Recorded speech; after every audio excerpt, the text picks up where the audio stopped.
पोखरादेखि रातालको यो यात्रामा निस्किँदा एउटा खतरनाक मोडमा हाम्रो बस झन्डै भिरबाट खस्यो। सातो नै उड्यो यार। आखिर त्यो एडभेन्चर बाटोमा हामी कसरी बस्यौँ र रारा पुग्यौँ जानको लागि भिडियो लास्टसम्म हेर्नुहोस्। आजको भ्लग बवाल हुने होला। सो हेलो नमस्ते सबैजनालाई, welcome back to my channel. आजको ट्रिप चाहिँ हाम्रो पोखरादेखि रारा लेकसम्मको छ।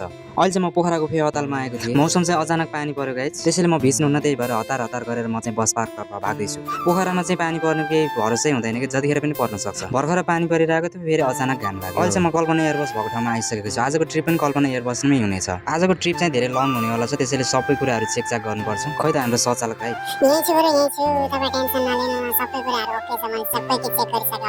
ओके छ त। त्यसो भए अब चाहिँ हामी यात्रा कन्टिन्यू गर्नुपर्छ। आजको यात्रा चाहिँ धेरै लामो छ गाइजहरू। अहिले चाहिँ म टक्क लाएर चाहिँ अगाडि बढ्दैछु। यहाँनिर हल्का प्याक गरेर टक्क लाएर चाहिँ मान्छेहरू पिकअप गर्न जाँदैछु। सरर लाएर चाहिँ यहाँनिर मान्छेहरू भएको ठाउँमा आइसकेको छु। अब चाहिँ हामीले कल्पना एयरबसमा सबैजनालाई वेलकम गर्नुपर्छ। सबजना एकदम झोलासोला लिएर रेडी भएर बस्नुभएको रहेछ। अघि नैदेखि ढिलो भयो भनिरहनु भएको थियो। मौसम फेरि अचानक पानी पर्यो गाइस, डेन्जरस पानी परिरहेको छ। अब चाहिँ हामी पोखराको बस पार्कबाट निस्किँदैछौँ। यात्रा चाहिँ कन्टिन्यू छ। आजको यात्रा चाहिँ हाम्रो रारा लेकसम्मको हुनेछ। एकचोटि प्लान बनाइसकेपछि फेरि हाम्रो क्यान्सल हुँदैन। एकदम पानी परे पनि हावाहुरी जस्तो जेसुकै भए पनि हामी चाहिँ यात्रा एकदम कन्टिन्यू गर्छौँ। फेरि अचानक पानी परिरहेको थियो, अहिले चाहिँ पानी पनि बिसायो गाइस। त्यही भएर चाहिँ यात्रा कन्टिन्यू गर्नुपर्छ। प्लानहरू चाहिँ क्यान्सल गर्नु हुँदैन। बाटोमा पानी पनि पर्छ र पानी बिसाउँछ पनि। आजको ट्रिप चाहिँ एकदम लङ हुनेवाला छ। आज चाहिँ हामी पोखरादेखि बुटोलदेखि सुर्खेतदेखि चाहिँ दैलेख कालीकोट जुम्ला हुँदै चाहिँ रारा लेकसम्मको यात्रा हुनेछ। आज चाहिँ बाटो चाहिँ सुर्खेतसम्म चाहिँ राम्रै छ अरे, त्यसपछि चाहिँ अगाडि अफरोड सुरु हुन्छ अरे। पहाडी इलाकाबाट जानुपर्ने छ। हामी चाहिँ पोखरादेखि चाहिँ हामी साँझको 5 बजे हिँडेको थियौँ। अहिले चाहिँ राति पनि भइसकेको छ र 4-5 घन्टा हिँडिसकेपछि हामी बुटोल आइसक्यौँ। अब चाहिँ हामीले यहाँ डिजल भर्नुपर्छ। डिजल चाहिँ आज फुल गर्नुपर्छ। आज यात्रा चाहिँ 2-3 दिनको हुनेछ। हामी फर्किनु पनि पर्छ र अगाडि चाहिँ डिजल कहाँनिर पाउँछ यताउति चाहिँ केही थाहा छैन। रारा लेकसम्मको यात्रा चाहिँ मेरो फर्स्ट ट्रिप हुनेवाला छ यो चाहिँ। त्यही भएर चाहिँ कुनै रिस्क नलिकन फुल ट्याङ्की गर्ने विचार गरेँ मैले। 144 लिटर जति जाँदो रहेछ। तपाईँहरूले चाहिँ मिटर पनि हेर्न सक्नुहुन्छ कतिसम्म जान्छ तेल भनेर चाहिँ। 144 गयो फिक्स। अब चाहिँ हामी यात्रा कन्टिन्यू गर्नुपर्छ। सबैजनाले भोक पनि लागिसक्यो भन्नुभएको छ। हामी चाहिँ अगाडि सुर्खेत पुगेर चाहिँ हामीले खाना खाने विचार गरेको छौँ। अगाडि चाहिँ मैले एउटा चिनेको एउटा रेस्टुरेन्ट टाइपको होटल टाइपको छ, त्यहाँनिर गएर चाहिँ हामीले खाना खानुपर्छ। नास्ता चाहिँ मैले पाल्पामा खुलाएर चाहिँ लिएर आइसकेको हो। अब चाहिँ अगाडि बढ्नुपर्छ। फेरि पानी पनि परिरहेको छ। अब चाहिँ सिधै म सुर्खेत पुगेर खाना खाने ठाउँमा रोक्छु है त। फाइनल गाइज हामी चाहिँ सुर्खेत पुगिसकेको छौँ र यहाँनिर चाहिँ एउटा रेस्टुरेन्ट रहेछ, ओपन रहेछ। त्यही भएर चाहिँ अब हामीले खाना खानुपर्छ। मलाई पनि भोक लागिसकेको छ, त्यही भएर म हतार हतार गरेर चाहिँ जाँदैछु। भोक लागिसकेको छ। सबैजना गइसक्नु भएको छ। यो खाना एकदमै मिठो छ। हामीलाई धेरै मन पर्यो।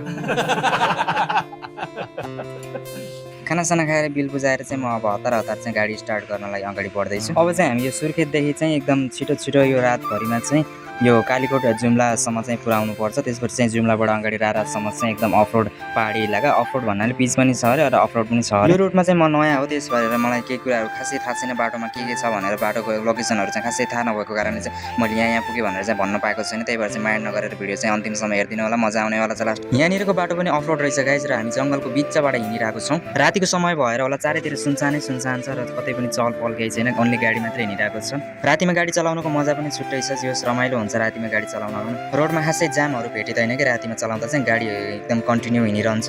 खासै जाम हुँदैन र खासै गाडीहरू पनि हिँड्दैनन् कि रातिमा। दिनमा भन्दा चाहिँ मलाई रातिमा गाडी चलाउनु चाहिँ राम्रो लाग्छ गाइजहरू। एकदम खुल्ला हुन्छ कि रोड चाहिँ एकदम राजा भएर हिँड्न पाइन्छ। यतातिरको मौसम चाहिँ खासै गर्मी लागेन किनकि पानी परिरहेको थियो, त्यही भएर पनि होला। यो कल्पना एयरबस लिएर धेरै ट्रिपमा जाँदा चाहिँ धेरै जस्तो चाहिँ पानी नै परिरहेको छ। मेरो चाहिँ आजभोलि ब्याड लक भन्ने कि गुड लक भन्ने। अनि पोखरादेखि तपाईँहरू रारा लेकसम्म चाहिँ को जानुभएको छ कमेन्ट गर्नु होला। हामी जुम्लाको पेट्रोल पम्पमा आइसकेको छौँ र यहाँनिर एकछिन बसेर चाहिँ हामी यात्रा कन्टिन्यू गर्नेछौँ र एकछिन चाहिँ यहीँनिर सुत्नु पनि पर्छ कि जस्तो माने मैले चाहिँ। हल्का रेस्ट पनि चाहिन्छ।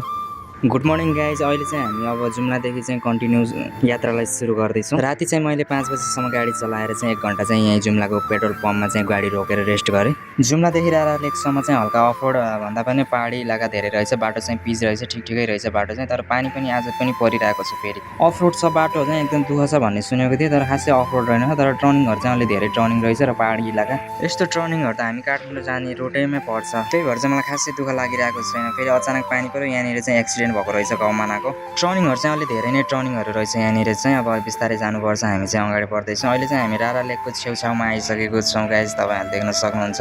रारा लेक हामी नजिकै छौँ, रारा लेकको नजिक आइसकेको छौँ। अब चाहिँ अगाडिपट्टि पुगेर चाहिँ हामीले रारा लेकको साइडमा गएर चाहिँ टक्क हिमालको भ्यू हेर्दै रारा लेकमा सरर फोटोसोटो खिच्नुपर्ने छ। बाटो चाहिँ मलाई खासै दुःख लागेन, बाटो चाहिँ एकदम स्मुथै छ यहाँनिर चाहिँ।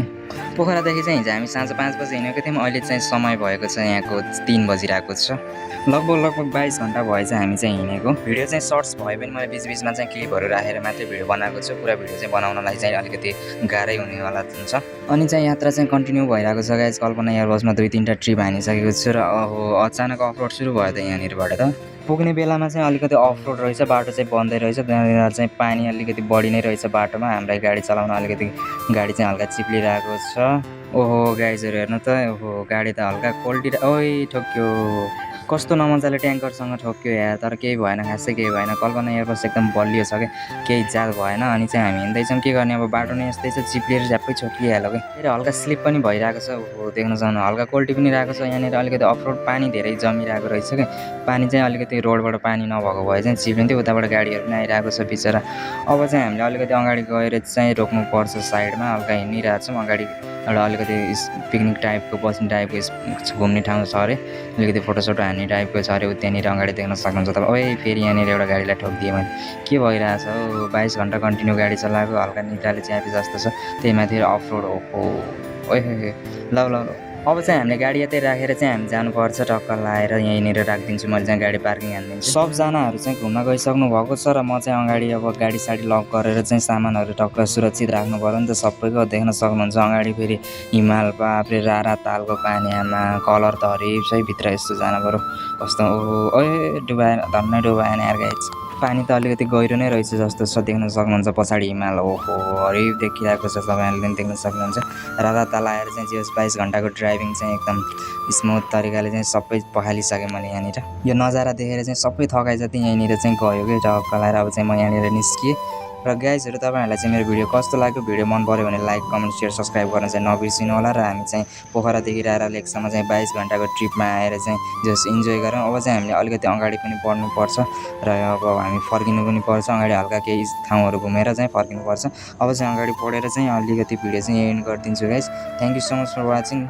यसरी नै माया देखाइदिनु होला र सबजनाले सपोर्ट पनि गरिदिनु होला। यहाँनिर चाहिँ हल्का डुबाउनु पर्ने रहेछ, ओहो पानी त हरिब, ए गयो त गयो, गयो गाडी त डुब्यो त। ल मायासँग यस्तो खतरा तरिकाले डुब्दिरहला। थ्याङ्क यू चाहिँ गाइज, सब्सक्राइब पनि गर्न नबिर्सिनु होला।